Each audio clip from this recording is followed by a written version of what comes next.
Alrighty. Well, so many people asked for a Frostnite farming loadout or farming video, so that's what we're doing. I'm also going to be recording a longer Frostnite, a full run. If you guys want to go check that out, that'll probably be posted before the actual farming guide is out. So, you know, otherwise, yeah, we're just going to get into it right away. The loadout that you always want to run in Frostnite is Cassie Clip Lipman, and the reason why is because you want that double or guaranteed 100% chance to drop additional ingredients.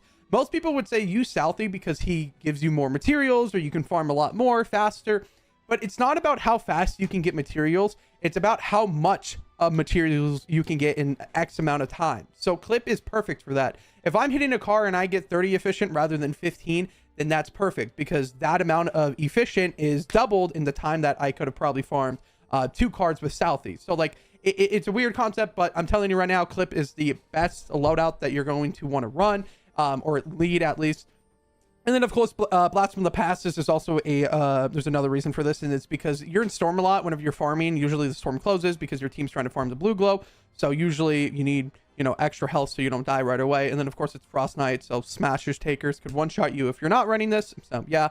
And then we're running Hide because we want the shield or our armor increase whenever the shield's not active, because, you know, run Blast from the Past. And then Focus because whenever our shield's depleted, it regenerates 4 energy per second, so we're getting more energy back whenever we have no shield, since we're running Blast from the Past. So those are the heroes we want to run whenever you want to activate a Blast from the Past. And then of course we're going to be running Archaeologist Jess because she increases your anti-material charge heavy attack efficiency by 20%, which is really good whenever it comes to farming. She just gives you a little bit, you know, oomph punch.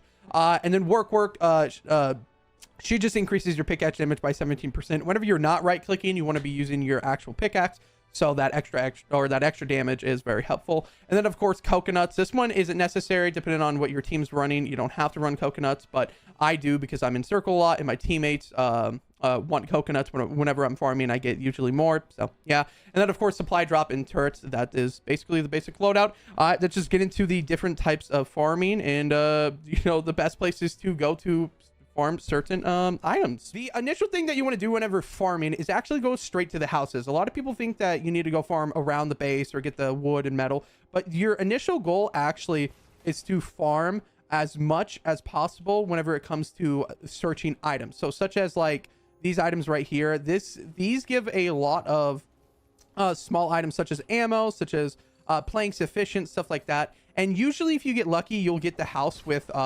basements, which usually give you a lot of metal in a lot of rooms that could have a tier 5 chest, such as this house, which the tier 5 chest is right here, which is perfect. This is actually what we call, or what I call, a lucky spawn, because right off rip we actually have a decent amount of loot that we got. So whenever I drop it to my teammates, they'll have a decent amount of stuff to use and craft and build what they need. And also the cool thing about Outlanders is you can actually punch stuff and it'll activate, so you can see like the little glow. So I can see that there's an ammo chest right there, ammo chest right here. So this is a really good thing too. Now no, with Clip you do not get double the materials. That's not a thing. Southie, technically I know, like technically I think you get double the mats since you farm more with Southie, but since we're running Clip, we want more materials rather than builds.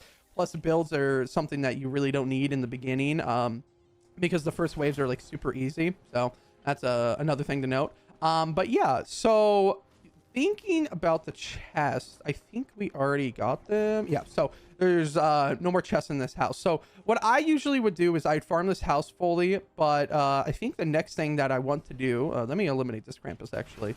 A little helpful tip about eliminating Krampus is just run your turrets, petty, all your items, and then usually just get a weapon out and try to kill it that way. Yeah, I think I should be able to kill it by itself. Usually by now I'd probably get like a discharger or something, but since this is the mythic only run, I'm not going to do that. So otherwise, yeah. Now a great way to get power cells is actually presents. Usually multiple houses have different types of presents. We didn't get lucky in the house over there whenever it comes to presents, but this one does. So when opening presents, not only do you get coal, which is a great way to get rocket ammo, you also get a chance of getting a power cell just like that, which power cells are the key ingredient of crafting legendary rarity weapons, which usually you get a decent amount just by eliminating Krampuses, searching chests, even having a chance from getting them from just dropping them from the enemies that you eliminate whenever running Frostnite. But the best way as a farmer is usually get these presents, which usually some of the houses you get lucky and you get multiple presents, like this one right here. I got another present on the Christmas tree. This is what we call the Christmas trees houses. And usually sometimes you get all the Christmas trees in a certain map, but sometimes you don't. There's just a chance depending on which houses you get. So this one usually gives you some. This one always, usually there should be a few in here. This one we didn't get lucky. We got the shack rather than the house. And then over there, we didn't get any of the Christmas presents. If you want a power cell right away, the best place to go is actually right here, which is the bottom right of the map. This is like the best place to get a power cell. Since there's multiple presents, you have a chance, a higher chance really, of getting a power cell, since I think there's a total of, I think it's 16, no, 2, 4, oh, I just right clicked by accident. Oops. Well, don't do that. Yeah, 2, yeah, there you go, power cell. Good thing I got that too. Okay, maybe we get 3, make up for the fact that I punched 8 of them. Okay, no, good. Yeah, so let's see, 8, 16, 24, so 24 in total, that you potentially can get whenever it comes to power cells in this little shack right here. And we got lucky. We actually got the mail room, which is a great spawn for more power cells. The mail room is a great place, not only because you can get a lot of brick and metal, but there's also a crap ton of presents in this place. So I like to call it the mail room because technically it is the mail room, and there's a mail trucks out here, so kind of looks like that. Ooh, a chest. Ooh, and it's a mimic too. We'll do that in a second. But yeah, you get a lot of chest present spawns right here, which hopefully we'll get a power cell from one of them. I mean, I already have 2 and I've already spent 2, so I guess we'll see in a second. Can I come on, am I gonna get lucky? Surely one of these. Yeah, this is one thing about clip though, it doesn't increase your chances of searching something. Oh my gosh, I'm fat fingering and right clicking. Don't do what I do. That is just very bad. A waste of time, and potentially, yeah, see, like I'm throwing right now. I bet you one of those presents would have given me a power cell. Jeez, I'm gonna take my hand off my mouse when I search stuff from now on. Yeah, I guess I just got unlucky. None. No, I'm a little sad. Oh, this one's gonna give me one. A weird feeling. Nope, no. I guess my luck is not there. Here, this one. Nope.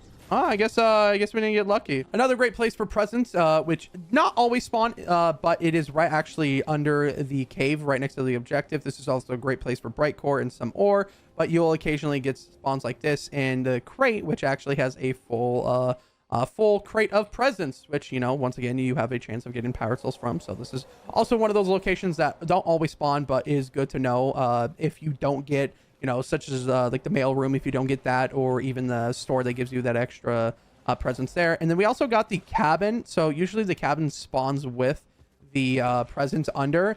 Usually there are presents right under the tree, which there are right here. So maybe we'll get lucky and get another power cell.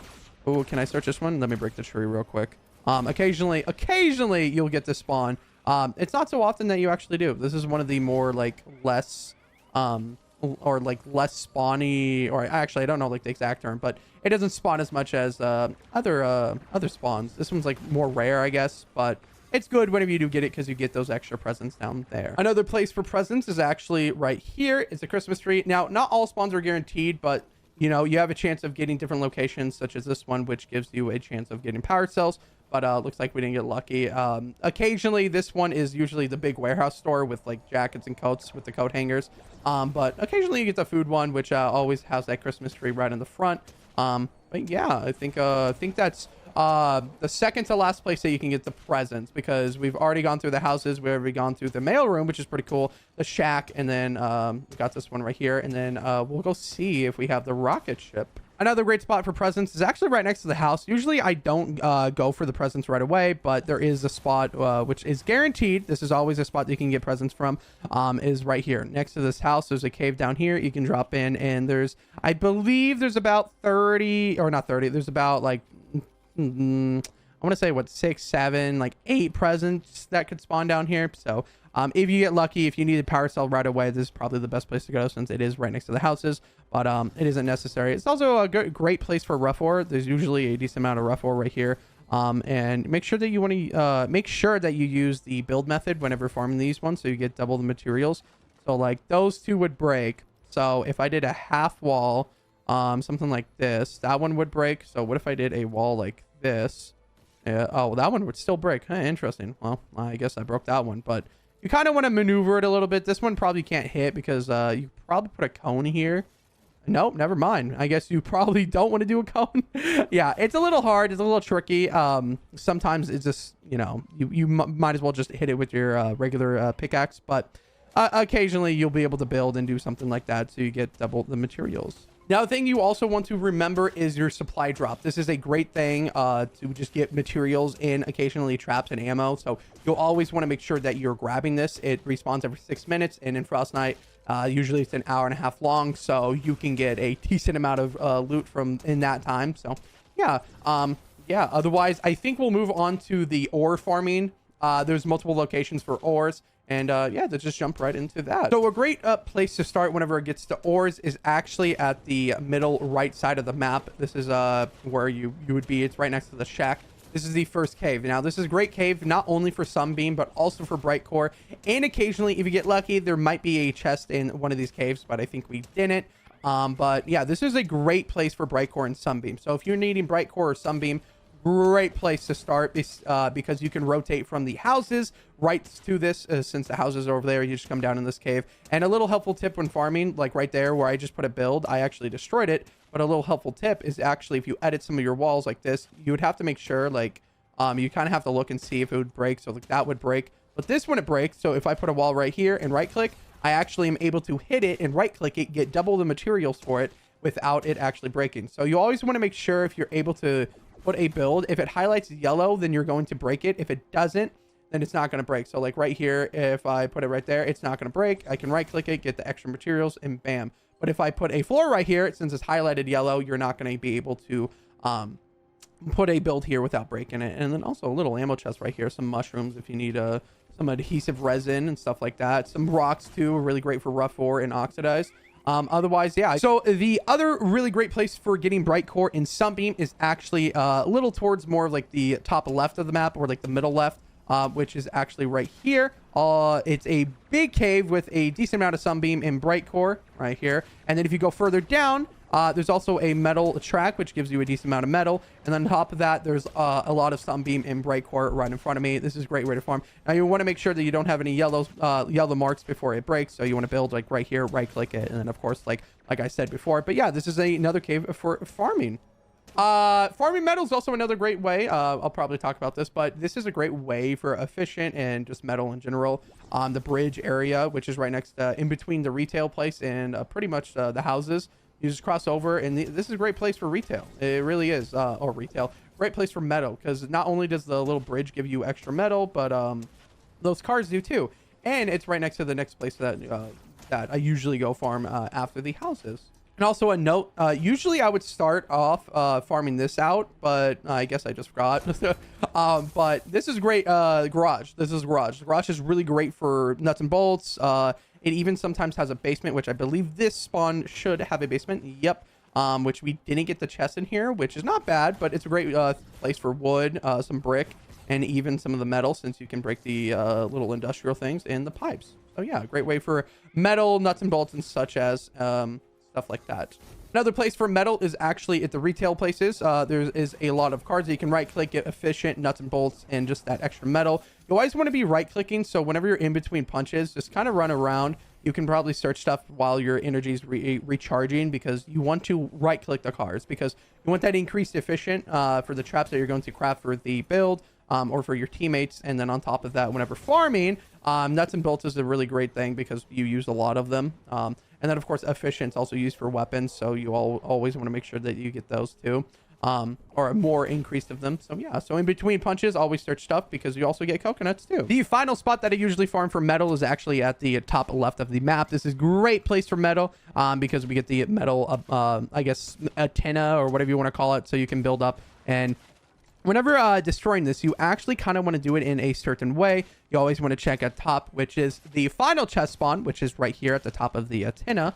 You always want to search it. Make sure there's or you want to make sure there's a chest up there, or no chest up there before breaking it. Now, a helpful thing you wanted to do is build a piece of whatever, build right there, and then right click from the top to the bottom, because it will give you more metal. such as this. And then you always kind of want to build around. Now it's a little inefficient, but you always kind of want to use wood whenever doing this, because wood is a little bit more easier to get, unlike metal, where there's special places and a certain amount of places that will only give you metal. So yeah, which I usually farm. Oh, sorry, I lost my train of thought. I usually farm from the top to the bottom, making sure there's no chest. And then once I'm done, I usually don't punch the bottom out, but sometimes I don't really need the metal. So, but I'm just gonna punch it out because why not? There is a little bit more metal that I could farm, but it's about like 100 metal, which yeah, in reality you could farm if you really need it, but I don't need it. I'm just gonna punch it out and just start from the bottom, which gives a lot of more metal. You know, you can open this up. There's some metal right here. Punch more for some brick, metal down here too. Then you can open this up. Sometimes there's there's even a chance of a chest spawning in here, I believe.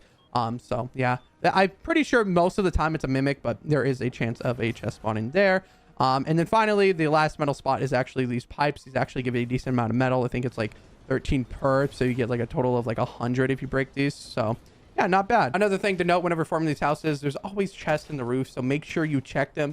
As a clip or outlander, you always have that punch ability to see where the loot is, so make sure you're constantly using that. As you can see in the beginning, we got that tier 5 chest, which is really good, and we just got a tier 3 one, so, or I think that's a tier 4. So really great way. Extra loot gives you more materials, and it's a great way whenever recycling stuff. It's a great way to get more ore, more efficient, all the items that you need to craft more weapons and or traps, such as, you know, ceiling drop traps, stuff like that. So yeah, otherwise, yeah, here's another chest spawn. So as I said, you can get them in the top of the houses, but also this is a guaranteed spawn. It's behind this rock in between the houses and the retail stores. And usually you can get a tier 1 to tier 5, really depends. You can get lucky, but there's always a tier 5 chest on the map. So just note that. And you always want to check the roofs of places, because sometimes a chest spawns up here. But I guess one didn't. So I guess we're good there. And then another chest location is actually down here. I actually haven't had this one in a while. For all the Frostnite runs that I've had, I've not had one down here. Usually it spawns in this corner, but none down here. So yeah. Oh, here's oh wait, actually no. I guess maybe it's right here. Yeah, here's the tier 6 one. I think this is tier 6 or tier 5. But yeah.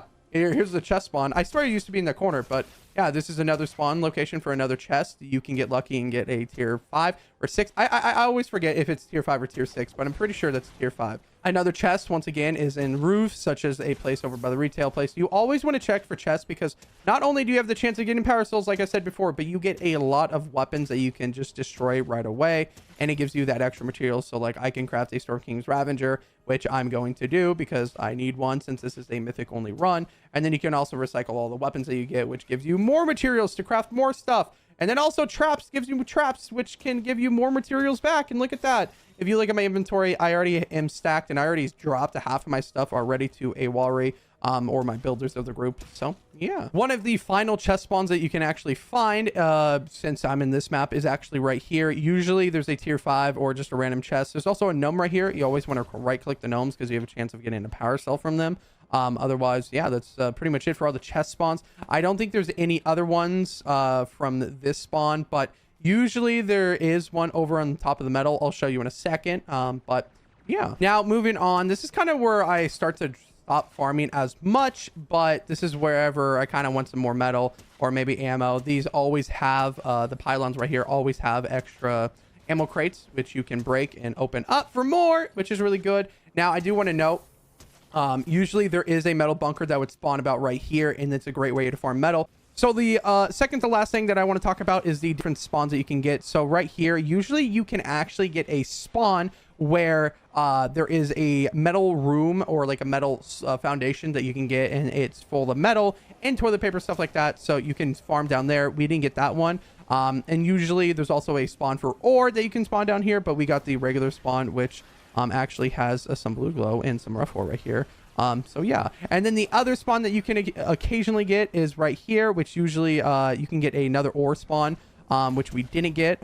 We got the ore spawn, but this is not the one I'm talking about. You'll know the ore spawn because it looks like a mine shaft pretty much, and there's a lot of wood down there. That's like the better spawn, because not only do you have a chance of getting more chests, but you also have more chances of getting more ores. But this is not a bad spawn either. There's that little sunbeam that you can get. Otherwise, yeah, the final thing that I want to talk about is basic materials, such as oxidized nuts and bolts, carved twine. This comes from just passively farming trees and rocks. So occasionally in between when running around, so if I transfer from the houses to the retail, in between, I'm going to be punching rocks and trees, because this is a great way to get the carved twine, to get the rough ore, to get the oxidized that I need in order to craft most traps. Most traps actually require that. And then, of course, like I said, with efficient, you're just going to be punching these cars that are around the map. And you always want to make sure that you're punching the right click in the cars, because you want as much efficient as possible. Otherwise, yeah, I think that's pretty much it whenever it comes to farming. If I missed anything or you have any questions down in the comments, let me know, because I know that there's a lot of farming and there's a lot of tips that I can go through, but that's pretty much the gist of all the farming methods and all the different items that you can get. Also a note, usually around wave 10, you should be done farming and everything should be built. If you're efficiently farming, that's probably where I would say, like, where it ends off at. Otherwise, yeah, that's pretty much it. Thank you for watching. Remember, you guys have a great morning, afternoon, evening, wherever you are. Don't forget to use code Mattio in the item shop if you want to support me. Otherwise, yeah, I'll catch you guys in the next one.